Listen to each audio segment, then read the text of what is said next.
સ્વામિનારાયણ સાક્ષાત અક્ષર પુરુષોત્તમ સર્વેભ્યઃ પરમં શાંતિં આનંદં સુખમર્પયેત. શ્રી સ્વામિનારાયણ ભગવાનની જય. શ્રી અક્ષર પુરુષોત્તમ મહારાજની જય. શ્રી ગુણાતીતાનંદ સ્વામી મહારાજની જય. શ્રી પ્રમુખ સ્વામી મહારાજની જય. શ્રી મહંત સ્વામી મહારાજની જય. પ્રગટ ગુરુ હરિ પરમ પૂજ્ય મહંત સ્વામી મહારાજની આજ્ઞા અને આશીર્વાદથી આપણે બધાએ નિત્ય પ્રાતઃ કથાનો લાભ લઈ રહ્યા છીએ. આજે આપણા માટે માર્ચ મહિનાની 26મી તારીખ અને મંગળવારનો મહાપવિત્ર દિવસ છે અને 1197મી સભા થાય છે. અને કહત હૈ સહજાનંદ એ વિષય ઉપર 848મો દિવસ થાય છે. આપણે જાણીએ એ પ્રમાણે ફાગણ મહિનાની અંદર હોળાષ્ટક બેસે પછીનો સમય આપણે ફૂલોનો ઉત્સવ પૂરો ન થાય ત્યાં સુધી એ 5-6 દિવસ જેને કમૂરતા કહેવાય છે કે એની અંદર બીજા કોઈ આપણે સારા કાર્ય કરી ન શકીએ, પણ ભગવાનનું ભજન તો જરૂર કરી શકીએ. કારણ કે કમૂરતાની અંદર આપણે આપણા જીવનકાળ સમય દરમિયાનની અંદર સારા મુહૂર્તને લાવવા માટે થઈને ભગવદ્ ભજન અને ભગવાનની પ્રાર્થના જરૂર કરવાની હોય છે. આપણે જાણીએ છીએ કે વ્યવહારિક શુભ કાર્ય હોય એને આપણે તે વખતના આટલા સમય પર્યંત આપણે એનું આયોજન કરતા નથી. પરંતુ કહેવાય છે કે હોળાષ્ટક જ્યારે પૂરા થાય છે ત્યારે આપણે બધા જ આપણા જીવનની અંદર અક્ષર બ્રહ્મ ગુણાતીતાનંદ સ્વામી દ્વારા જેમણે બ્રાહ્મી સ્થિતિ પ્રાપ્ત કરી એવા જે બ્રહ્મ સ્વરૂપ ભગતજી મહારાજ, એમના પ્રાગટ્યથી સત્સંગની અંદર સદાયને માટે કમૂરતાપણું નીકળી ગયું. કારણ કે ભગતજી મહારાજ પોતે ગોપાળાનંદ સ્વામી જેવા સંતનો સમાગમ કરીને અને એમની આજ્ઞા વડે કરીને જ્યારે ગુણાતીતાનંદ સ્વામી પાસે આવ્યા ત્યારે સંતને તો આપણે બધાએ ભગવા વસ્ત્ર ધારીને આપણે સરખા માનતા હોઈએ છીએ, પરંતુ એની અંદર આપણે જાણીએ એ પ્રમાણે અક્ષર બ્રહ્મ તત્વનું જીવન જ કાંઈક જુદું હોય છે. એ જેમ કહેવાય છે કે પારસમણી પોતે એટલી, જેને કહેવાય કે એ પોતે એટલી ચમત્કારી છે કે લોઢાને અડતાને સોનું થાય.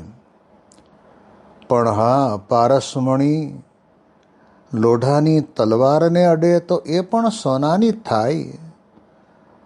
એની અંદર જે લોખંડનો ભાવ હોય એ ભાવ ઘટી જાય અને એને બદલે અનંત ઘણો સોનાનો ભાવ વધી જાય. પણ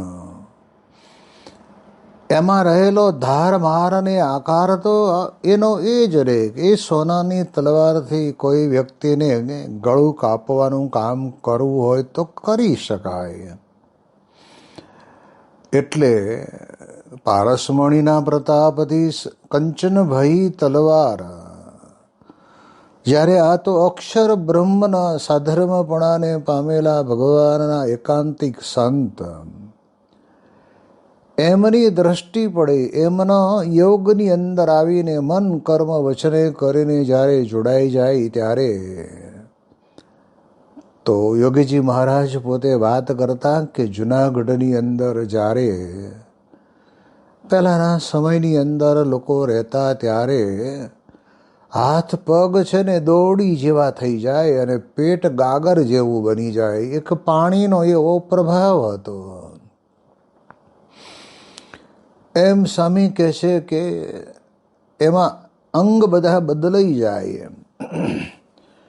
એવી રીતે આપણે સત્સંગની અંદર જ્યારે આવીએ ત્યારે આવા ગુણાતીત સંતની પાસે આવ્યા પછી આપણે ગઈકાલના દિવસની અંદર પુષ્પ દોલોત્સવના મહિમાની વાતમાં ભગતજી મહારાજે કામ ગયો, ક્રોધ ગયો, લોભ ગયો, એ બધું જ ગુણાતીતાનંદ સ્વામીની પ્રસાદના ધાણીના ગાંગડા ખાતા ખાતા એમણે પૂછ્યું.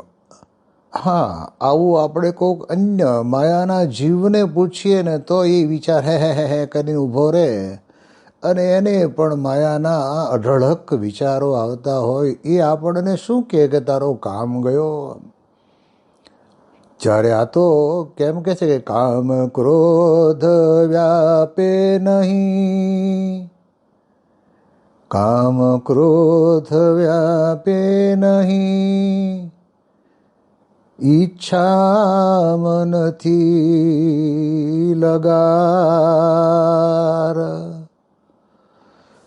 જેના અંતરની અંદર કામ ક્રોધ લોભ કંઈ વ્યાપતા નથી એવા જે સંત પવિત્ર હૃદયવાળા જે અક્ષર બ્રહ્મ, એના સંગ વડે કરીને આપણા મારધારને આકારને પણ બદલી શકે છે. અને એટલે જ આપણે ત્યાં સત્સંગની અંદર જોયું કે જે મરણીઓ થઈને ભગવાન અને સંતની આજ્ઞા પાળવામાં બરાબર લાગી જાય તો સંતો વાત કરે ને કે કેળે તો કેળા આવે પણ થોર ઉપર કેળા આવે ને ત્યારે સમજવું કે આ કાંઈક મહાન પુરુષના આશીર્વાદ ફળીભૂત થયા છે. એટલું બધું જબરજસ્ત નિર્દોષ ભાવ, નિર્માનીપણું, ક્યારેય કોઈની વિશે રાગ દ્વેષ નહીં, આ બધું અક્ષર બ્રહ્મના સાધર્મપણાને પામીને ભગતજી મહારાજે પોતાના જીવનની અંદર પ્રાપ્ત કર્યું.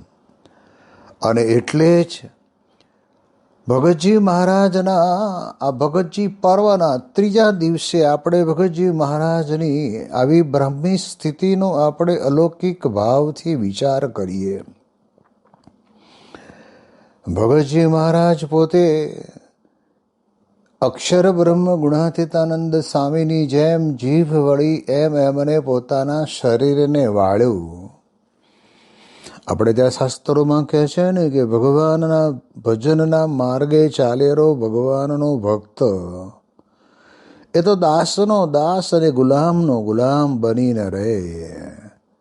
એટલે ગુલામનો અર્થ યોગીજી મહારાજ પોતે કરતા કે જેણે પોતે ગુલામ રાખ્યો હોય ને, અને રસ્તાની અંદર કહેવાય છે કે કાદવ કીચડ આવતો હોય અને ત્યારે એના બૂટ ચપ્પલ બગડી જતા હોય તો તરત જ ગુલામને કે સૂઈ જા, તારી ઉપર પગ મૂકીને નીકળી જવું. ત્યારે કોઈ પ્રશ્ન નહીં કે કેમ ભાઈ, મને તમે માણસ છો, હું માણસ છું, તમારા પગ બગડે, મારું આખું શરીર ને કપડાં બગડે, એવો તર્ક જ નહીં. એમ સ્વામી કહે છે કે આ સત્પુરુષના યોગની અંદર રહીને ભગતજી મહારાજે પોતે એવા ભાવથી સેવા કરીને એટલે દરેકનો અદ્ભુત મહિમા. જેમ ગોરધનદાસ કોઠારી પોતે વરતાલની અંદર બિરાજમાન હતા અને આપણે ત્યાં સંપ્રદાયની અંદર પ્રસિદ્ધ પ્રસંગ છે કે પાંચ આચાર્યના હકુમત નીચે જેમણે કોઠારી પદ શોભાવ્યું હોય, મહા સમર્થ એવા ગોરધનદાસ કોઠારી પોતે ભગતજીને ઘણી વખત કહેતા કે પ્રાગજી, તારું આટલું બધું અપમાન થાય છે અને છતાં પણ તને મનની અંદર લેશ માત્ર અપમાનની અસર થતી નથી. અપમાન છે ને આમ જોવા જઈએ તો વ્યક્તિના માટે જ્ઞાન નથી થયું ને અજ્ઞાન પડ્યું છે તો એ કાતિલ ઝેર જેવું દેખાય છે. પણ અસર પણ એવી જ કરે. પણ ભગતજી મહારાજને તો પોતાના જીવનની અંદર અપમાનની લેશ માત્ર અસર નહોતી. અને ત્યારે ગોરધનદાસ કોઠારીએ પૂછ્યું કે તમે એવું તે શું કર્યું છે, તમારા જીવનમાં તમને શું સમજાણું છે કે જેના કારણે કરીને તમને આવું કોઈ અપમાન જેવું લાગતું નથી? અને ત્યારે ગોરધનદાસ કોઠારી કેવા સમર્થ હતા. એમની પાસે ઘણા બધા અમારા જેવા નાના નાના સંતો કંઈક સંત મર્યાદાની અંદર ભૂલચૂક થઈ હોય તો એ ભૂલચૂકના કારણે કરીને આપણે જાણીએ એ પ્રમાણે કહેવાય છે કે ત્યાં આગળ એમની પાસે ક્ષમા માગવા માટે આવતા અને પ્રાયશ્ચિત પણ માગતા. ત્યારે ગોરધનદાસ કોઠારી પોતે ભગતજી મહારાજને કહે છે કે પ્રાગજી, આટલું હળાહળ અપમાન થાય છે તો પણ તમારા મુખારવિંદ સામું જોઉં છું ત્યારે મને એમ થાય છે કે આટલો બધો આનંદ શેનો? અને તે વખતે ગુણાતીતાનંદ સ્વામી પાસેથી ભગતજી મહારાજે જે બ્રાહ્મી સ્થિતિ પ્રાપ્ત કરી એ તો અક્ષરધામના જ પુરુષ હતા. આ લોકની દ્રષ્ટિએ આપણને સાધક તરીકે આપણને શીખવા મળે એટલા માટે થઈને ભગતજી મહારાજ એટલું જ બોલ્યા કે આચાર્ય કહેતા ગોરધનદાસ કોઠારી મહારાજ, તમે આખા સત્સંગની અંદર સાધુ, બ્રહ્મચારી, આચાર્ય, પાળા, સત્સંગી, નાના મોટા દરેકને વિશે તમે બ્રહ્મ ભાવ કેળવો ને, તમે એમને બ્રહ્મ ભાવથી જોવો ને તો પછી તમને અંતરની અંદર આનંદ રહેશે. આટલી બધી અદ્ભુત વાત ભગતજી મહારાજે ગોરધનદાસ કોઠારીને કરી. એમને ખબર તો પડી ગઈ હતી કે ભાઈ આ આનંદ કોઈ પદાર્થનો આનંદ નથી, માન મોટપનો આનંદ નથી.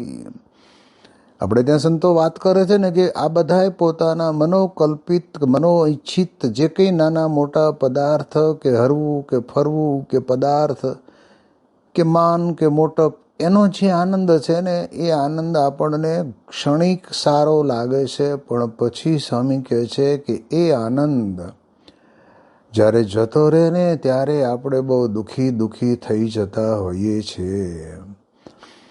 જેમ સંસારની અંદર દીકરા દીકરીને રૂપિયોને નાળિયેર અપાય ત્યારે એકબીજાની આંખો મળે ત્યારે એને એમ થાય કે મારા યોગ્યતા પ્રમાણે જ મને પાત્ર પ્રાપ્ત થયું છે. અને આ બાજુ તારે દીકરીને પણ એમ થાય કે મારા યોગ્ય પ્રમાણે મને પતિ પ્રાપ્ત થયા છે. પછી તો લગ્ન ગ્રંથિથી જોડાઈ ભેગા રહેવાનું થાય. અને પછી એમ કરતા કરતા એકબીજાની અંદર નાની મોટી સ્વાભાવિક પ્રકૃતિ તો પડેલી જ હોય છે.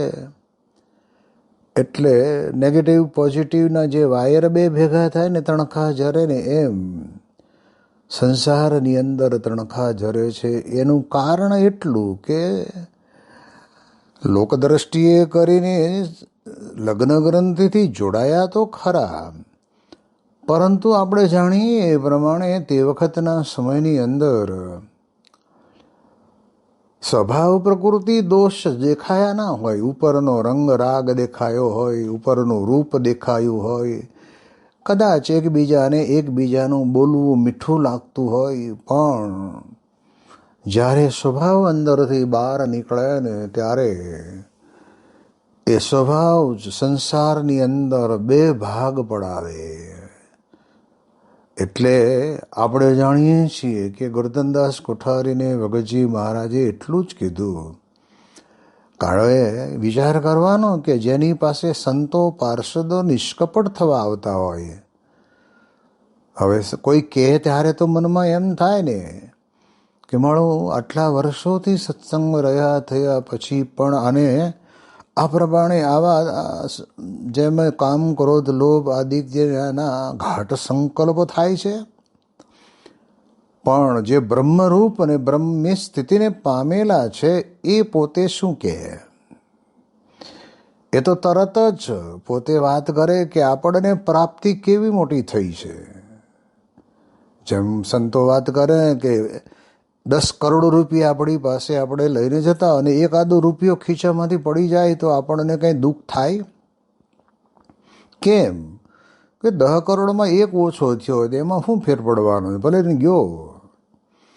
એ પ્રાપ્તિના વિચારથી એના અંતરની અંદર એને કોઈ દિવસ ક્યારે પણ એકાદ રૂપિયો પડી જાય એનું દુઃખ એને લાગે નહીં. એટલે એટલા માટે થઈને આપણે વિચાર કરવાનો છે. એમ આપણને પ્રાપ્તિ થઈ છે. કેવી પ્રાપ્તિ? સત્પુરુષની પ્રાપ્તિ, સાક્ષાત ગુણાતીત સત્પુરુષ અક્ષર બ્રહ્મની પ્રાપ્તિ થઈ છે. માત્ર ભગવાન લુગડા સાધુ થયા અને ધારણ કરેલા એમ નહીં, 3 ગુણથી પર અને આપણા બધાના નાના મોટા જે કંઈ ઘાટ સંકલ્પને જાણે છતાં પણ એના ઉપર એમને ક્યારેય કોઈ દિવસ રાગ દ્વેષ જેવું નહીં કે આવા શું સત્સંગમાં પડ્યા રહ્યા હશે. આના કરતાં તો સંસારમાં રહીને સંસારનું સુખ ભલે ને ભોગવતા અહીંયા શું રહે.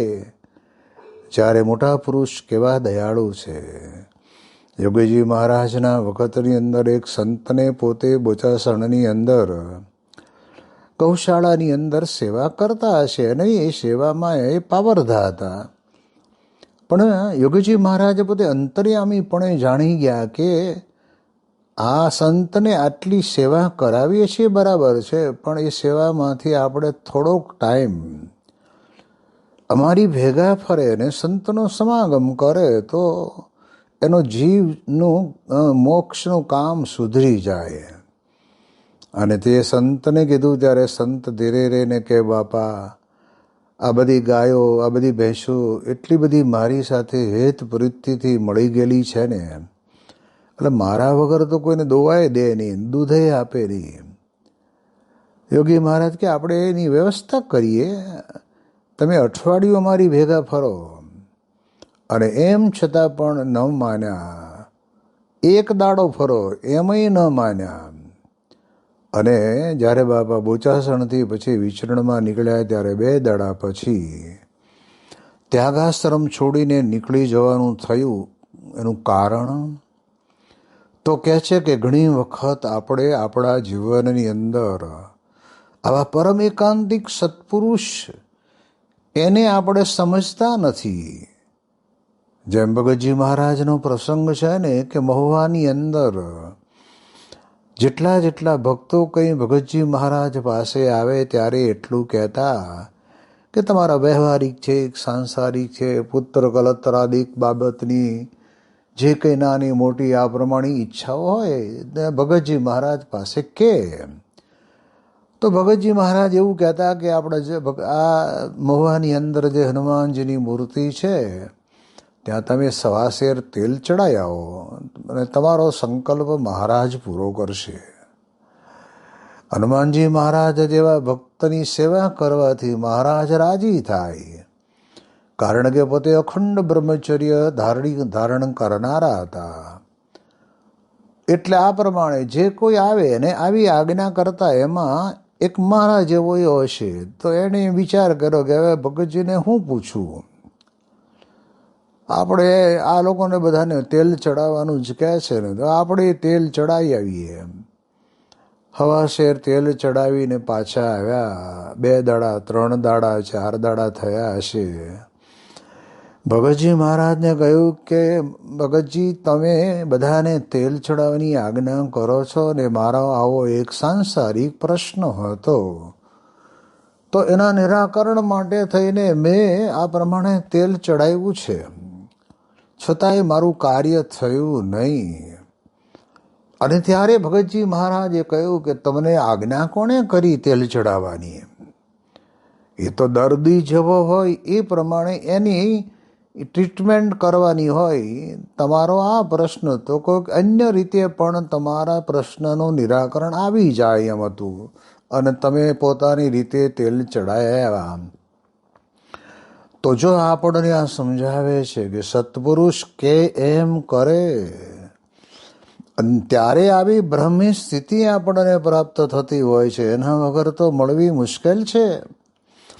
એટલે એટલા માટે થઈને આપણે આ ભગતજી મહારાજના પર્વની અંદર વિશેષતા આપણને એ સમજાય છે કે ભગતજી મહારાજના જીવનની અંદર એક તો અક્ષર સહિત પુરુષોત્તમની દ્રઢ નિષ્ઠા હતી, અને બીજું સત્સંગની અંદર ક્યારેય પણ કોઈનો પણ એમને લેશમાત્ર અભાવ આવ્યો નથી. સંતો વાત કરે ને ચૂનાના કોથળા નાખે ત્યારે કોઈકે બચારે કહ્યું કે ભાગજી આ તને હેરાન કરવા માટે કરે છે, અને ત્યારે તે વખતે ભગતજી મહારાજે કહ્યું કે આમાં રહીને મારા ગુરુ ગુણાતીતાનંદ સ્વામી મારી પરીક્ષા કરતા હશે, ભલે ન કરે. કરનાર વ્યક્તિ બીજી છે, પણ એ પોતે ભક્ત એવું માને કે એના કરાવનાર તો મારા ગુરુ છે. એટલે ઘણી વખત આપણે આપણા જીવનની અંદર પણ જે કંઈ નાની મોટી ભૂલો આપણાથી થતી હોય અને એને સુધારવાનો આપણે પ્રયત્ન કરીએ, પણ ઘણી વખત એમાં એ ભૂલના કારણે કરીને આપણને ફાયદો પણ થતો હોય, એવું પણ બને. જેમ આપણે જાણીએ છીએ કે યોગીજી મહારાજના સમયની અંદર એક નારાયણસિંહ કરીને સરદારજી પોતે આફ્રિકાથી યોગીજી મહારાજનો સમાગમ કરવા આવેલા, અને 2 દાડા 4 દાડા કે અઠવાડિયું રોકાવાના હતા, અને પછી રિટર્ન ટિકિટ પણ એમને પ્લેનની કરી દીધી હતી. યોગીજી મહારાજની પાસે જ્યારે એમને જવાનું હતું ત્યારે રજા લેવા આવ્યા. તો બાપા કે ગુરુ તમે આવ્યા છો તો 2 દાડા વધારે રોકાવ ને. અને ત્યારે તે વખતે નારાયણસિંહે કહ્યું કે સ્વામીજી પ્લેનની ટિકિટ કન્ફર્મ થઈ ગઈ છે, રિટર્ન ટિકિટ લઈને આવેલો હતો. તો યોગીજી મહારાજ કહે તો આપણને ફરીને મળશે, એની ચિંતા ન કરો, રોકાઈ જાઓ.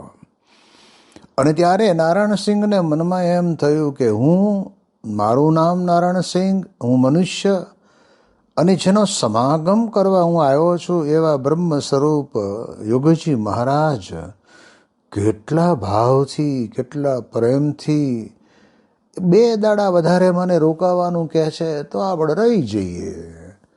અને રોકાઈ તો ગયા, પણ બીજે દિવસે સવારના ન્યૂઝપેપરની અંદર આવ્યું કે જે પ્લેન અમદાવાદથી નૈરોબી જવાનું હતું એ પ્લેન આકાશની અંદર ઉડતા ઉડતા ક્રેશ થઈ ગયો, અને ઘણા બધા મુસાફરો એમાં મૃત્યુ પામ્યા.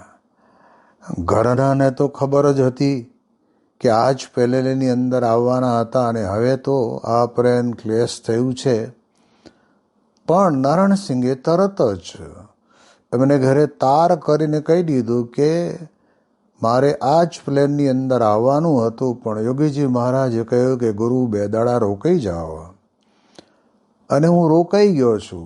એટલે અત્યારે મને ખબર પડી કે યોગીજી મહારાજ મને કેમ રોકતા હતા, કે મારો કાળ મારી ઉપર ભમી રહ્યો હશે, પણ કાળને પણ ટાળવાવાળા પુરુષ, અંતર્યામી પુરુષ, અક્ષર બ્રહ્મ પુરુષ.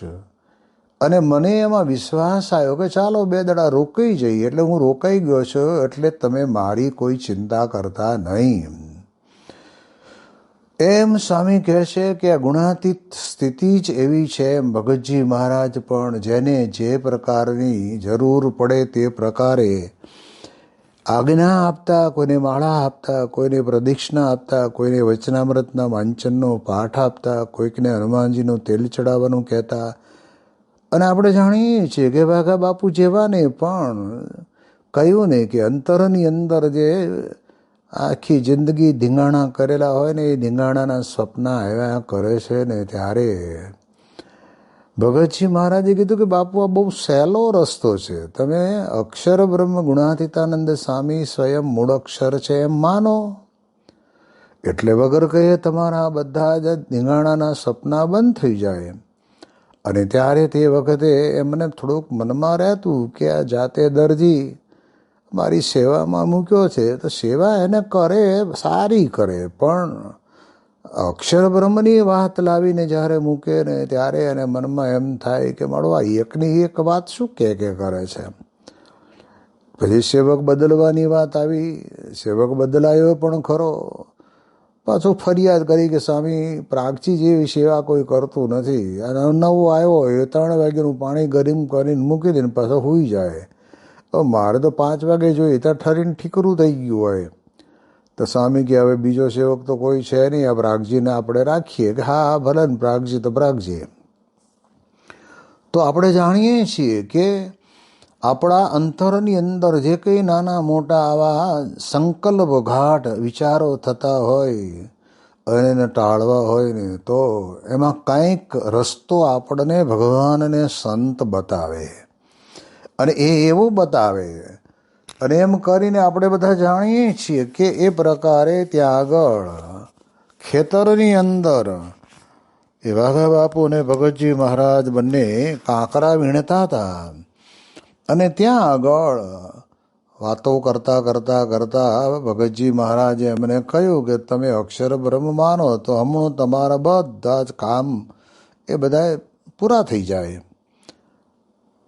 અને ત્યારે વાઘા બાપુએ કહ્યું કે તમે કહો છો એ બરાબર છે, પણ પંડે ગુણાતીતાનંદ સ્વામી કહેતો માનું.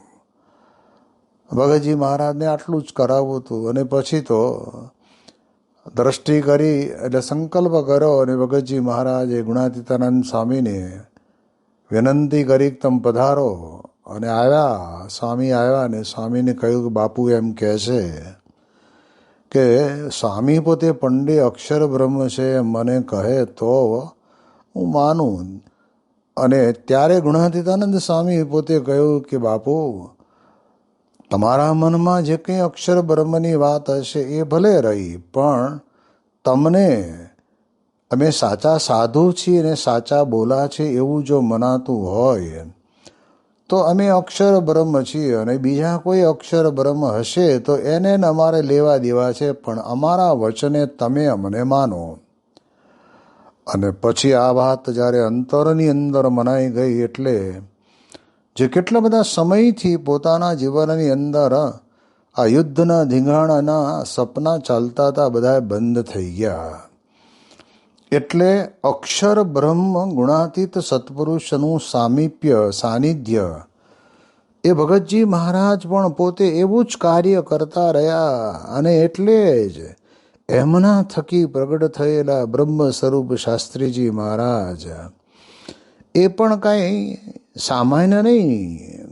આપણે ત્યાં કહેવાય છે ને કે ગુરુ શિષ્યાત પરાજય, કે ગુરુને પણ શિષ્ય પરાજિત કરી દે એ સાચો ગુરુ. શાસ્ત્રીજી મહારાજ પોતે એવા પુરુષ હતા ને કે આ વાત સાચી છે તો શા માટે બીવું, બીક શેની રાખવી. છડે ચોક કરવાનું કામ ચાલુ કરી દીધું. અને આ બેઠા એ અક્ષર, સૂતા એ અક્ષર, એમ જેમ ભગતજી મહારાજ કહેતા એમ અક્ષરના મહિમાની વાતો કરતાં કરતાં કરતાં સત્સંગની અંદર ચારે બાજુ બહુ ભગીરથ કાર્ય એમણે ઉપાડ્યું. અને એ શાસ્ત્રીજી મહારાજ પોતે એટલું નહીં, વાતો કરી રાત દિવસ 64 પદી છે, વચનામૃત છે, સ્વામીની વાતો છે, નિષ્કુળાનંદ સ્વામી છે, ભક્ત ચિંતામણીનો ગ્રંથ છે, આ બધાની સત્સંગી જીવન ગ્રંથ છે, અને બધાની અંદરથી એક સાચી વાત પકડીને એને શાસ્ત્રી મહારાજ કથા વાર્તા કરે. એટલે તો આપણે જાણીએ છીએ કે જુનાગઢની અંદર જ્યારે કથા વાર્તાનું મંડાણ મંડાયા ત્યારે બધાને ચર્ચા ચાલી કે ભાઈ પહેલું પૂજન કોનું કરવું. વડીલ સંતો તો બધા હતા, અને શાસ્ત્રી યજ્ઞ પુરુષદાસ તો ઉંમરે બહુ નાના. ત્યારે જે યજમાન પદે હરિભક્ત હતા એમણે કહ્યું કે ભાઈ જેની કથાથી વધારે સારો સમાસ થયો હોય એનું જ પૂજન કરવાનું હોય ને. અને ત્યારે તે વખતે શાસ્ત્રીજી મહારાજની ઉપર જે બધાની દ્રષ્ટિ ઠરી અને એમનું પૂજન કર્યું. ત્યારે કેટલાક બોલ્યા કે હવે આજકાલના આવેલા એને આગળ જ લઈ જાય છે, અને જૂનાને કોઈ પૂછતું નથી. એવું પણ થતું હશે, પણ વિવેકપૂર્ણ શાસ્ત્રીજી મહારાજ પોતે એ વડીલ સંતોને પણ એટલા જ સરસ મજાનું પૂજન, ધોતી, ચોટો, હાર આ બધું કરાવી સન્માન કરાવ્યું. મારે કહેવાનો અર્થ એ થાય છે કે એ શાસ્ત્રીજી મહારાજે જબરજસ્ત ભગતજી મહારાજના શિષ્ય તરીકે એમણે ગુરુ નિષ્ઠા અને અક્ષર અને પુરુષોત્તમની નિષ્ઠાનું પ્રવર્તનનું કામ કરવામાં લેશ માત્ર પાછી પાની કરી નથી. તો પૂજ્ય ધર્મચરણ સ્વામીના સંકલ્પ પ્રમાણે મને ભગવાને જે રીતે આ પ્રસંગો યાદ સ્મૃતિપટ ઉપર આવ્યા એ પ્રકારે 3 દિવસનું આ પ્રાગજી ભક્ત પર્વની પ્રવચનમાળાને આપણે અહીંયા પૂર્ણ કરું છું. શ્રી સ્વામિનારાયણ ભગવાનની જય.